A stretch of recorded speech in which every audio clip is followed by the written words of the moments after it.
Donc nous sommes allés voir et nous nous sommes écriés « Oh non, c'est le bout de la terre, on ne peut pas faire plus dur ». C'est hyper aride. Ce sont 10 hectares de paysage quasiment plat et complètement salé. 400 mètres en dessous du niveau de la mer, le point le plus bas de la terre. À 2 km de la mer morte et de l'endroit où Jésus a été baptisé. Il n'y a pratiquement pas de précipitations. Les températures qui dépassent 50 degrés au mois d'août.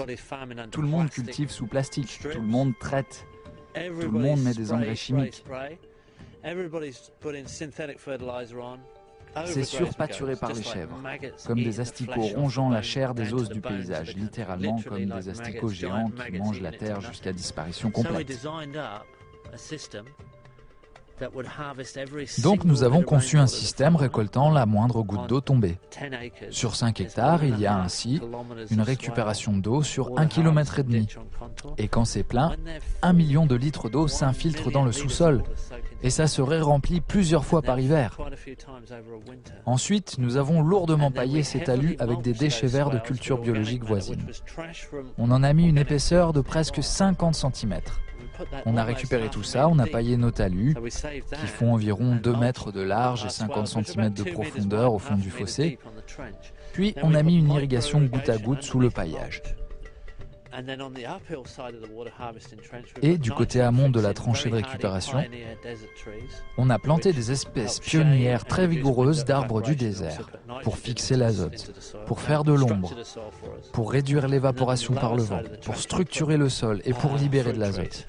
Et du côté aval de la tranchée, nous avons mis des arbres fruitiers, principalement des palmiers dattiers pour constituer l'étage supérieur à terme.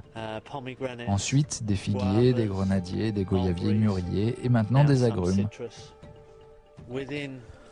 Au bout de 4 mois, nos figuiers ont atteint 1 mètre de hauteur et portaient des figues, ce que tout le monde croyait impossible. Nous avons accueilli des stagiaires, hommes et femmes de la région, et nous avons recruté un traducteur pour le projet, avec un diplôme d'agriculture de l'université de Jordanie. Et il est retourné voir ses collègues au département de l'agriculture et leur a dit « Vous aviez dit qu'il n'était pas possible de faire pousser des figues, et nous avons des figuiers qui poussent et donnent des figues. Vous devriez venir et tester la terre, parce que quoi que vous en dites, soit nous arrivons à faire pousser des arbres dans un sol salin où ils ne devraient pas pousser, soit nous avons désalinisé le sol. Ils sont venus, et les niveaux de salinité étaient en train de chuter. Alors ils ont commencé à s'intéresser parce que les taux de sel diminuaient aux abords des tranchées. Et ils nous ont dit, vous avez dû le lessiver. Effectivement, traditionnellement, on amène une énorme quantité d'eau et on lessive le sel vers le sous-sol, ce qui contribue simplement à le rendre de plus en plus salé. En fin de compte, vous pouvez saliniser jusqu'à 20 mètres de profondeur en procédant comme ça. Et ça pourra mettre 1000 ans à se rétablir. Mais nous n'avions utilisé qu'un cinquième de cette quantité d'eau. Ça les a vraiment interpellés quand ils ont réalisé combien d'eau nous n'avions pas utilisé. Avec les volumes d'irrigation qu'on utilise généralement dans cette région, nous aurions pu faire 25 hectares. Au début, les gens se moquaient car nous suivions les courbes de niveau avec nos tranchées, au lieu de creuser en ligne droite. Ils disaient « Vous avez des bulldozers, vous pouvez aplanir et rectifier le désert ». Malgré leur avoir expliqué que nous voulions récolter l'eau passivement, ils se sont encore moqués de nous quand nous avons planté plus d'arbres non fruitiers que d'arbres fruitiers. Et puis on a couvert l'intérieur de nos tranchées avec une énorme quantité de paillage, alors qu'eux ratissent tous leurs déchets verts et les brûlent, comme dans la plupart des agricultures traditionnelles. Au milieu de l'hiver, nous avons reçu un courriel assez drôle qui nous disait « Nous avons un problème, il y a des champignons qui poussent dans le talus ». En fait, il disait « fungus ». Mais quand nous avons vu une photo, c'était bien des champignons. Ils n'avaient jamais vu de champignons. De mémoire d'homme, il n'y avait jamais eu tant d'humidité dans la terre. Et quand on écarte le paillage, il y a tous ces petits animaux, tous ces insectes qui rendent le sol vivant. Et le mycélium qui est sous le paillage excrète une substance cireuse qui repousse le sel. Et la décomposition emprisonne le sel. Le sel est toujours là, mais il devient inerte et insoluble.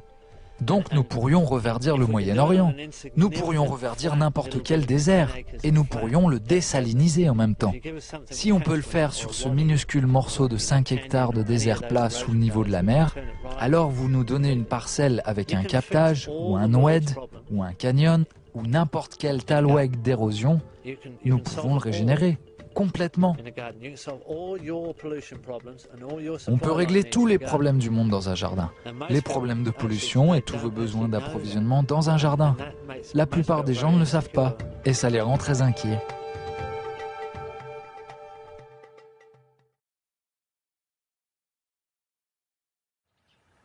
So these examples have to be set so that the world can have a positive future. But we have to explain that unless this soil management is fully demonstrated, extended and enhanced, then we don't have any future. The world's just going to turn to dust. قد تمم الله مقاصدنا قد تمم الله مقاصدنا وزال عنا جميع الهم وزال عنا جميع الهم ليل الصفا قد صفت معنا ليل الصفا قد صفت معنا ونورها بيننا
يلا يا زلمه نروح لهذا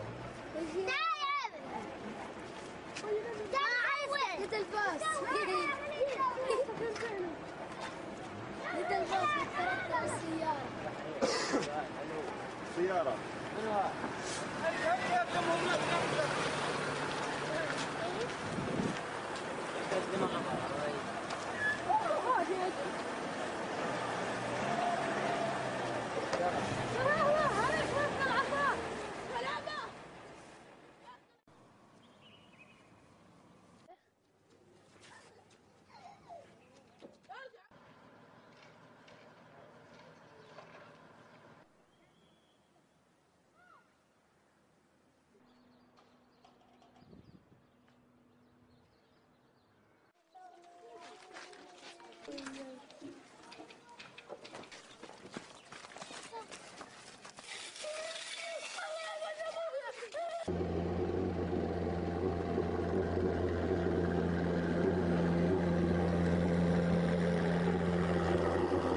On traite régulièrement contre les moustiques.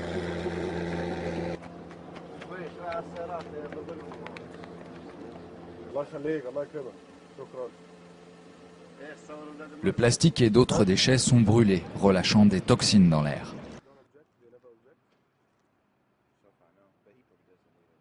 Le vent sur le paysage dénudé emplit les villes de poussière. Plus loin dans la vallée, c'est l'agriculture industrielle, chimique et qui nécessite beaucoup d'eau.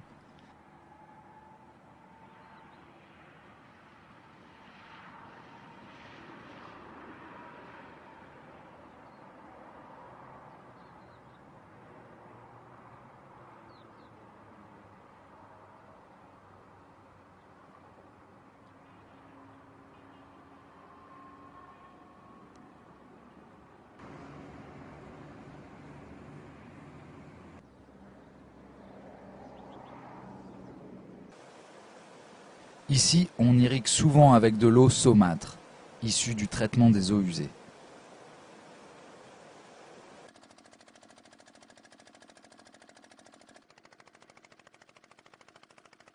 Les déchets verts sont ramassés et brûlés.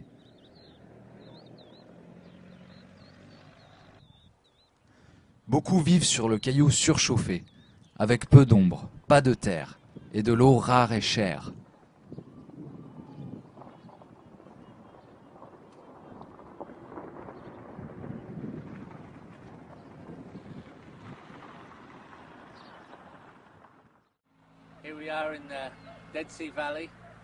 Nous voici dans la vallée de la mer Morte, dans une région aride de la Jordanie.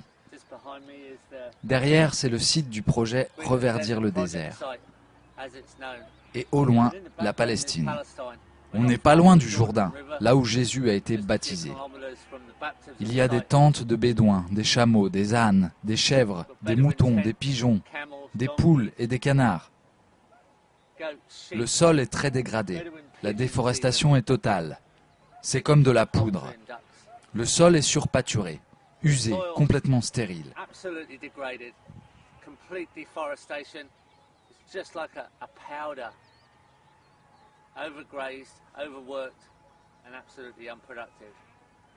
Le site du projet a démontré ses capacités, mais il y a eu quelques soucis. Nous allons voir lesquels. Nous voici dans la vallée de la mer Morte, sur le site jordanien de Reverdir le désert. On s'est impliqué sur ce lieu depuis l'an 2000. On a fait partie de l'équipe qui l'a conçu, conseillé et géré pendant 3 ans. Ce lieu a été développé durablement.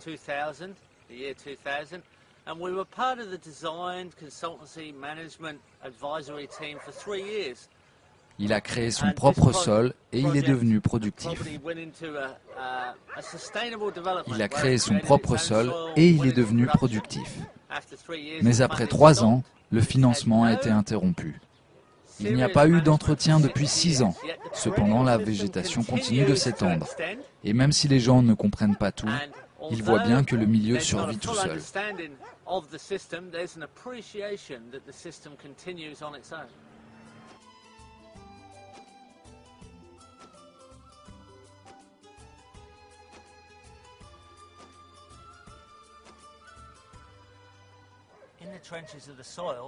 Dans les tranchées du sol, là où la baissière remonte, la création de sol continue, même sans entretien.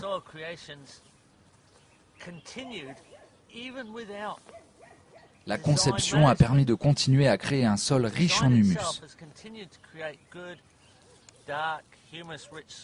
On est à la fin de la saison sèche, le moment où ce paysage est le plus stressé.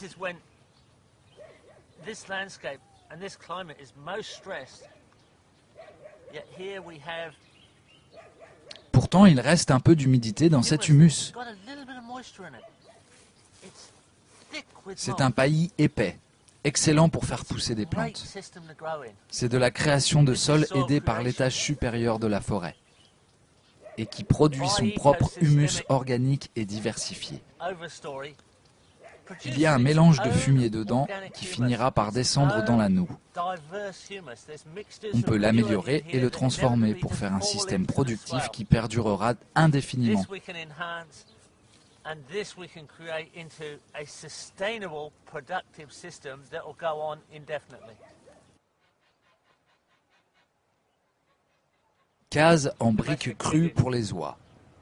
Des pigeons domestiques. Ils jouent un rôle essentiel pour cultiver dans le désert. Ils concentrent gratuitement les nutriments. Leurs déjections sont primordiales pour le compost et la fertilité du jardin.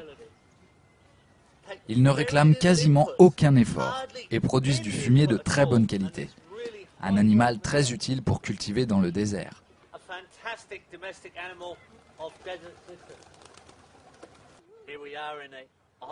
Nous voici dans un champ de taille idéale. Et s'il était bien géré, il profiterait des arbres qui l'entourent pour lui apporter des nutriments et la matière organique et produire continuellement tout en augmentant sa fertilité. Mais voilà ce que ça devient sans gestion, sans gérer la pâture ni clôturer les chèvres. Elles pourraient être un atout ici, car il y a assez à manger pour elles, mais il faut les contrôler. Les déchets verts devraient enrichir le sol plutôt que d'être brûlés.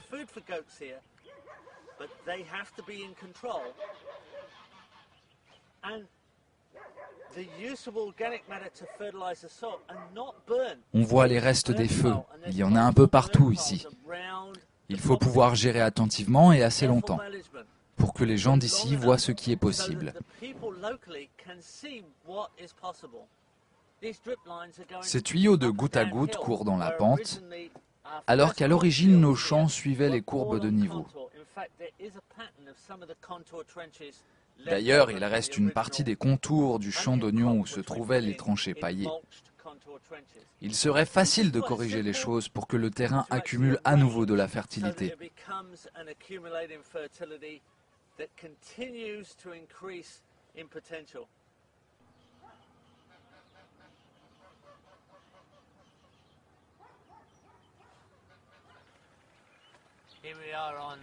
Voici un terrain conventionnel, donc mal géré. Ce champ, comme vous pouvez l'entendre, avec les oiseaux autour de nous, est entouré par des arbres fixateurs d'azote et pourrait être géré de façon durable en profitant de la matière organique gratuitement.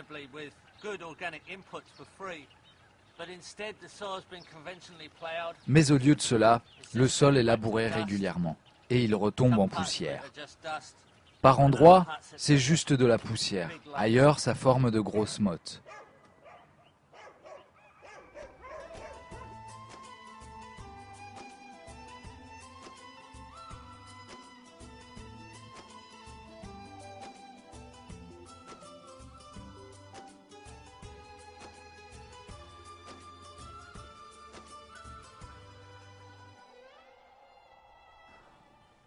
Un endroit parfait pour une salle de cours qui aurait pu financer le site grâce à des cours de permaculture. Il faudrait pouvoir gérer des sites comme celui-ci plus longtemps, en réunissant d'autres expérimentations qui pourront être répétées. Mais pour cela, il nous faut nos propres sites avec nos propres ONG et avec nos propres systèmes sous notre contrôle. C'est pourquoi on a fait la suite de Reverdir le désert.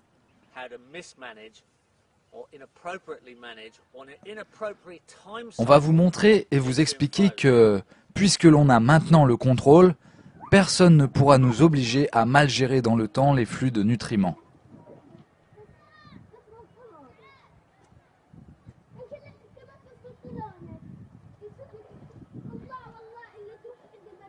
Le projet de permaculture de la vallée du Jourdain, connu sous le nom de Reverdir le désert 2. Un an après les premières plantations, dans le sable et les pierres, un oasis en devenir. Le projet de permaculture de la vallée du Jourdain, octobre 2009.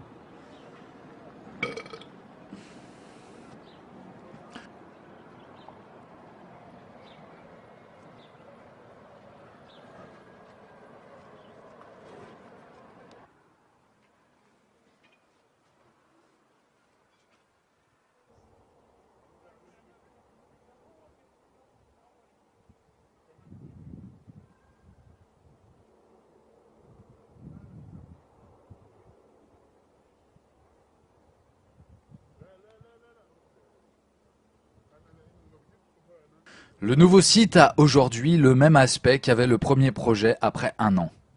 Voici Reverdir le désert 2. Et voici notre site de démonstration autofinancé.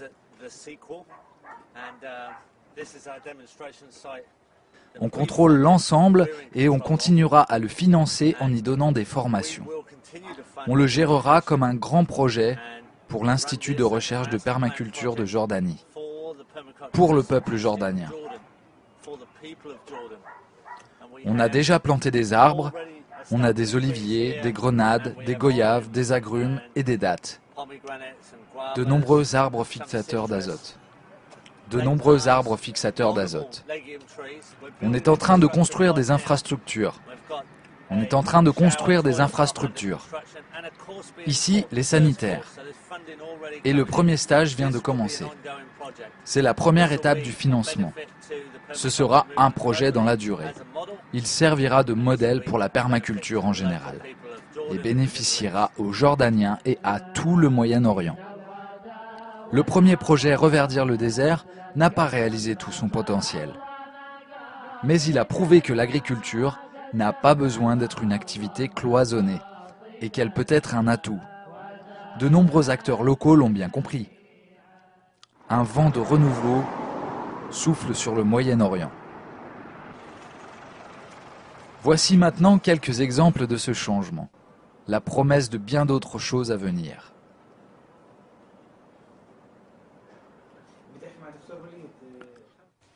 J'ai travaillé sur le projet de permaculture et ai suivi ma formation avec Geoff Lawton. J'ai obtenu mon diplôme de permaculture en 2003. J'ai ensuite travaillé pour le premier site pendant 2 ans. J'ai fait des recherches sur l'impact de la permaculture sur le sol, les plantes, les communautés locales et l'environnement. J'ai découvert que la permaculture est un système qui respecte l'environnement, qui maintient le sol et augmente la production et la qualité des plantes. J'ai relaté mon expérience dans un livre intitulé « Manuel de permaculture » et l'ai distribué aux paysans, à des spécialistes, à des syndicalistes paysans et à des membres de la communauté, afin qu'ils puissent en bénéficier. C'est un nouveau sujet en Jordanie, et c'est très utile pour les paysans de la région, car ça améliore les rendements et la qualité agricole. Depuis, je continue mon travail en permaculture et en agriculture biologique. Je fais des recherches sur l'agriculture et les fertilisants biologiques, l'optimisation de l'utilisation de l'eau, sa récupération, etc. Je vais faire mes études supérieures sur ce sujet. Mohamed Ayesh explique le concept du compostage aux paysans à l'école des champs dans la partie nord de la vallée.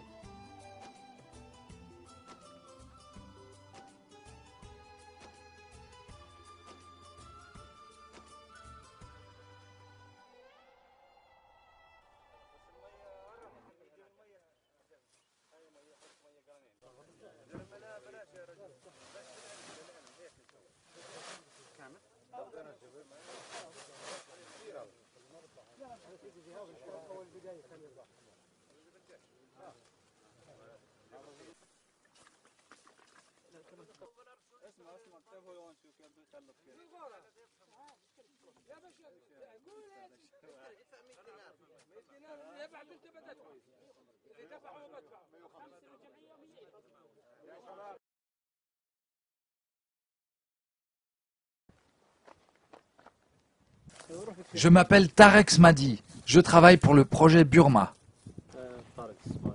Je travaille dans le domaine de l'agriculture biologique ici depuis 2004. On a travaillé sur la récupération d'eau et le compostage. Actuellement, on forme les agriculteurs et on les guide pour utiliser les principes de l'agriculture biologique et de la permaculture. On a grandement bénéficié de ce projet. En 2003, un cours sur la permaculture a eu lieu et il a insisté sur la récupération d'eau. Geoff Lawton a remarqué que cette méthode avait déjà été utilisée en 1956. Il a donc insisté sur son importance et a encouragé les agriculteurs à l'appliquer. Filets, talus et couvre-sol sous un olivier. Réserve d'eau de pluie.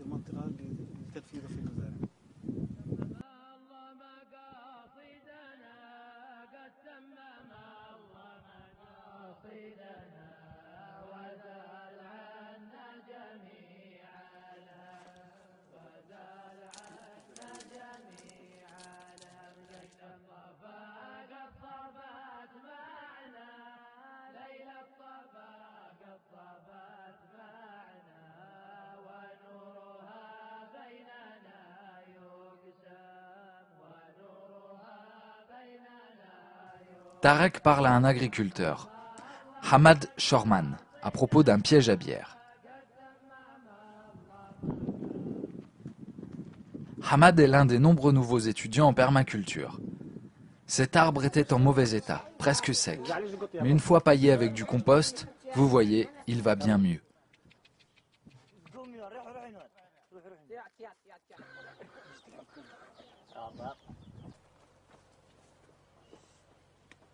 هاي شجرة قبل فترة كانت تعبانة جدا وشبه يابسة الشجرة. بعد ما استعملنا الكومبوست لها فالحمد لله يعني وضعها ممتاز جدا زي ما انت شايف يعني كويس. Ce terrain a l'air bien ingrat pour y établir un jardin. Très rocailleux, avec un sol très pauvre. Il y a 7 ans, c'était exactement comme ça ici. Mais aujourd'hui, c'est devenu une forêt verger, avec de nombreuses espèces et qui produit son propre sol. En seulement 7 ans, l'étage supérieur a composé... En seulement 7 ans, l'étage supérieur composé de leucaena et... En seulement 7 ans, l'étage supérieur composé de leucaena et prosopis nous donne cette belle ombre. On a des olives, des caroubes, des grenades, des goyaves, des bananes, des abricots et des raisins. Ibrahim a assisté à mon premier stage en 2001. Il a immédiatement planté cette forêt, puis a eu son diplôme en 2004. Et maintenant, voici un système permaculturel bien établi, avec un concepteur et consultant en permaculture expérimenté. Le gouverneur a donné au département de permaculture de Samé 2 bureaux dans ses propres locaux. Le village de Bayouda est un village de démonstration de permaculture au nord-ouest de la capitale Amman. Sameh Al-Nuimad vit ici. Il étudie, améliore et promeut les techniques de la permaculture et travaille au développement d'autres villages à travers la Jordanie. 400 foyers récupèrent l'eau de pluie, réutilisent les eaux grises, pratiquent le compostage, le paillage, etc.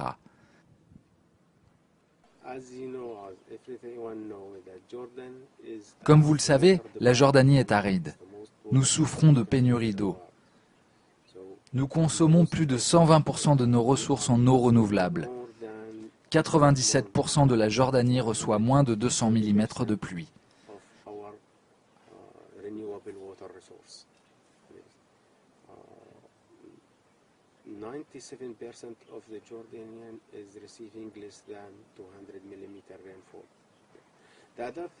Dans les zones désertiques, l'évaporation représente 9000% des précipitations, alors qu'en altitude, elle est de 450%. L'eau de pluie ici s'évapore complètement. C'est une première chose.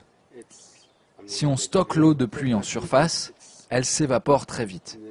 La seule technique qui convient ici, c'est de stocker l'eau de pluie en sous-sol pour limiter l'évaporation.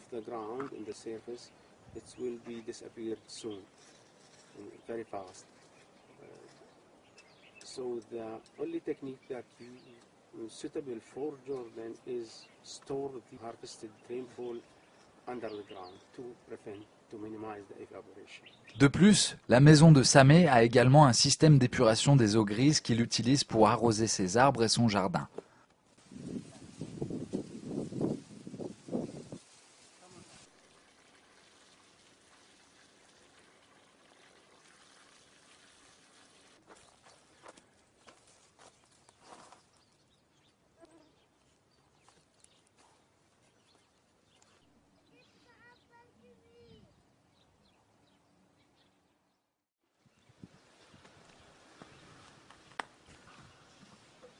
J'utilise ces méthodes de permaculture depuis 2 ans maintenant.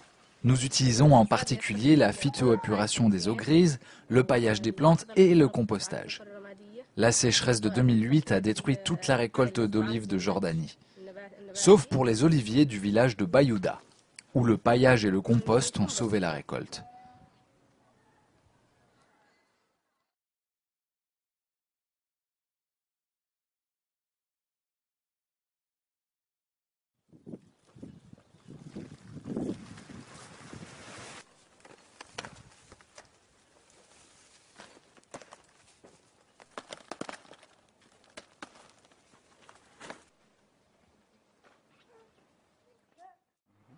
Depuis 6 ans avec Geoff, je visite des centres de permaculture un peu partout dans le monde.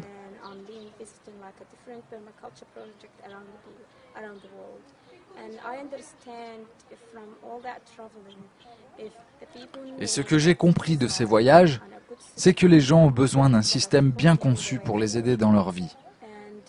Quand j'ai vu tous ces pays, l'enthousiasme avec lequel a été adoptée la permaculture et la façon dont cela a aidé les gens, je suis revenu ici et je savais que ça pourrait marcher partout, surtout après le projet Reverdir le désert. Ça a marché ici, ça fait entre 8 et 10 ans que ça marche. Et on a vu comment ça pouvait aider les gens dans ma région. Travailler avec des femmes et des hommes et créer un groupe de permaculture en Jordanie.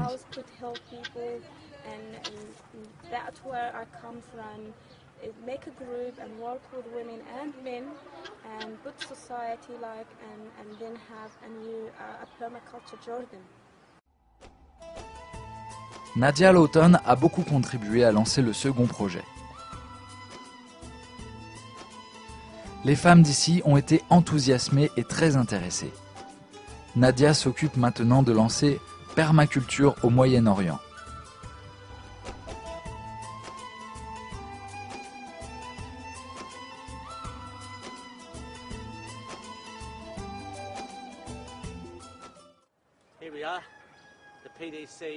Nous revoilà au centre. Le stage de permaculture est fini. Le premier en Jordanie sur le nouveau site.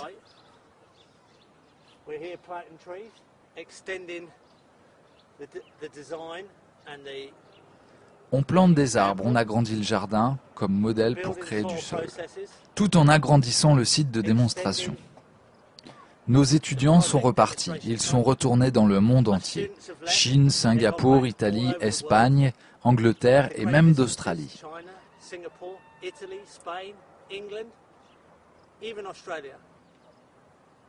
Des étudiants sont partis en Égypte pour monter un projet inspiré de notre modèle. En Palestine, en Turquie, en Bulgarie, en Syrie et en Afghanistan, autant de sites candidats pour lancer des projets selon ce modèle, associant un site de démonstration et un centre de formation. On y apprendra que la fertilité du sol et la productivité sont aussi à intégrer sans faute dans nos conceptions pour assurer la sécurité alimentaire mondiale et le futur abondant que nous voulons.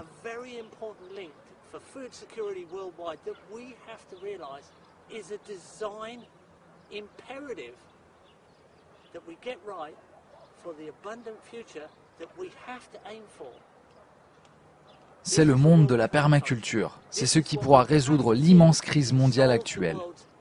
S'approvisionner en ressources locales de façon soutenable. C'est le monde de la permaculture. C'est le monde de la permaculture. C'est ce que nous devons faire. C'est ce que nous devons faire. C'est ce que nous voulons faire. Venez et rejoignez-nous, c'est le futur.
Assalamu alaikum. Good evening.